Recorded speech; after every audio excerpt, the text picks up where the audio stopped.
Sir ये कि जहाँ तक आपने बात की, जो आपका प्रोडक्शन ऑर्डर का आपका सवाल है, देखिए मैंने अपनी पहली सेनेट की तकरीर में एजाज चौधरी साहब का प्रोडक्शन ऑर्डर की डिमांड की थी और मैं इससे बहुत खुश हूँ और ये होना चाहिए और ये ज़रूरी है और उसकी इम्प्लीमेंटेशन भी होनी चाहिए।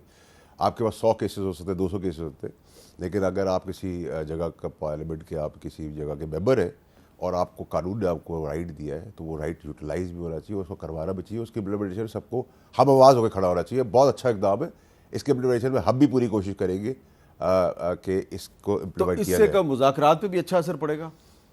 देखिए मजाक जो हो रहा है, मुज़ाकरात जिसको आप कह रहे हैं, मुज़ाकरात ठीक के है, नाम पे मजाक हो देखिए रहा है। देखिए दोनों तरफ से एक छुपन छुपाई का खेल चल रहा है। छुपन छुपाई ये है कि जो इमरान खान साहब की पार्टी है उसके अंदर से जो शक्लें निगोशिएट करने आ रही है वो अंदर खाने चाहती है कि इमरान खान साहब जेल में रहे, और ये अब मैं नहीं कह रहा, ये तो अब आपके टीवी चैनल ने बताया है। कोई कह रहा है उसको जेल में रह दो, सोने की चिड़िया है, कोई कह रहा है उसको बाहर ना आने दो।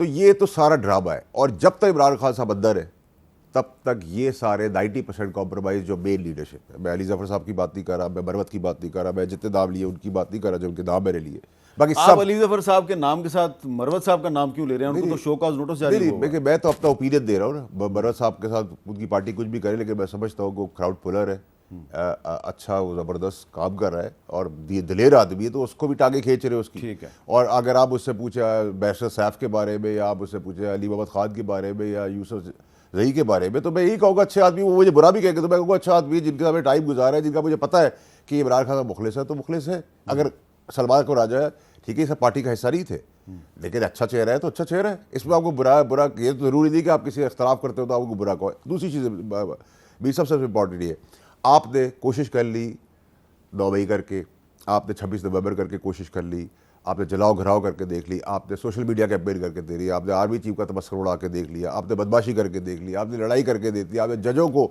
दाब लेके कुछ करके, जब आप एग्जॉस्ट हो गए, जब आपका कोई रास्ता नहीं रहा, ठीक है, तो आप मुज़ाकरात के लिए आ गए। ठीक है, मैं अभी भी कहता हूँ मुज़ाकरात ही आगे रास्ता है, क्योंकि जिस हिसाब से अब सजाएं बढ़ चलेगी, हवा का रुख दूसरी तरफ बढ़ेगा, तो ये आग जो फैल रही है इसको कटेल करें। अच्छा, आपको लग रहा है कि बहुत ज़्यादा सजाएं आने वाली हैं? जी बिल्कुल। जजेस जो हैं उनको आपने कैसे रीड किया?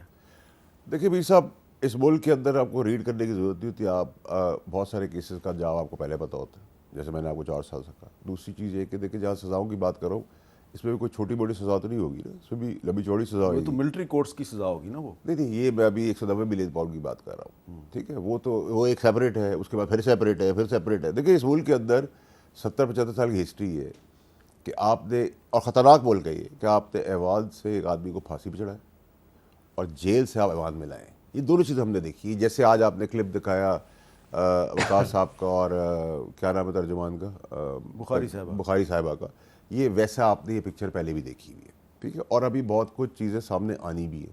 तो ये चीज़ें इस तरह ख़त्म नहीं हो रही, ये बढ़ी रही हैं। अभी भी अगर इसको संभाल ले तो मैं समझता हूँ मुज़ाकरात के तहत आप बहुत सारी और मज़ीद आग बढ़ने से रोक लेंगे। अच्छा अली जफर साहब, एक तरफ तो फैसल वाडा साहब का कहना है कि सजाओं का एक नया सिलाब आने वाला है, दूसरी तरफ वो कह रहे हैं कि अभी भी अगर आप मामलात को संभाल लें तो मामलात संभल सकते हैं। जी देखिए, मैं थोड़ा सा एक पहले वजाहत कर लूँ। मेरी नज़र में हमारे जितने पीटीआई के लीडरशिप है और एमएनएज़ हैं और एमपीएज़ हैं और सेनेटर्स हैं, वो अपनी अपनी जगह बिल्कुल सिंसियर हैं और अपनी मेहनत कर रहे हैं, और जो जितना जिसकी एक्सपर्टीज़ है उसके मुताबिक वो कंट्रीब्यूट भी कर रहे हैं पार्टी के लिए। और इस पार्टी को तो मैं अब ये कहता हूँ कि ये पार्टी नहीं है, सियासी जमात नहीं है, ये एक तहरीक है, ये एक मूवमेंट है। तो उस मूवमेंट में हर कोई जो अपना शामिल हो रहा है वो एक तरह बीज बो रहा है एक अच्छे मुल्क के लिए। तो ये कहने के बाद अब आपके सवाल का जवाब मैं देता हूँ। देखिए मेरी नज़र में ये जो मुज़ाकरात हैं सर, ये हमेशा आपके प्रोग्राम पे भी मैंने कहा कि दरवाज़े खुलने चाहिए डायलॉग के, और वो अच्छी बात है कि एक डायलॉग के दरवाज़े खुले हैं।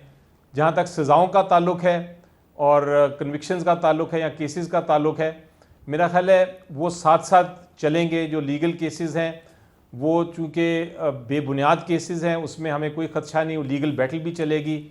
इसमें कोई किसी किस्म का, इमरान खान साहब ने क्लियर कर दिया कि एनआरओ वो नहीं लेंगे।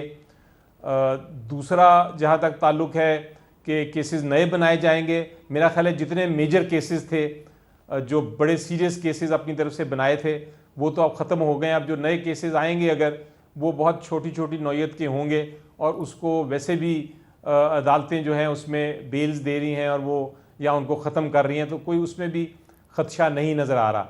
मेरी नज़र में जो एमुनिशन थी, जितने वेपन्स थे, जितने हथियार थे, वो सारे इस्तेमाल हो चुके हुए हैं कानूनी तौर पे। अब एंड गेम है सामने, तो मुज़ाकरात अपनी जगह चलेंगे, सियासी जो जंग है वो अपनी जगह चलेगी और अदालत की जो जंग है वो अपनी जगह चलेगी। ये तीनों साइमल्टेनियसली चलेंगे।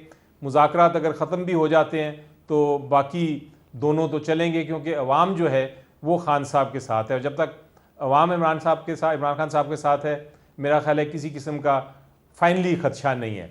हाँ, ये ज़रूर है कि हो सकता है आपकी शॉर्ट टर्म स्ट्रेटजी कामयाब ना हो, लेकिन लॉन्ग टर्म स्ट्रेटजी तो जाके ज़रूर कामयाब होगी इंशाल्लाह।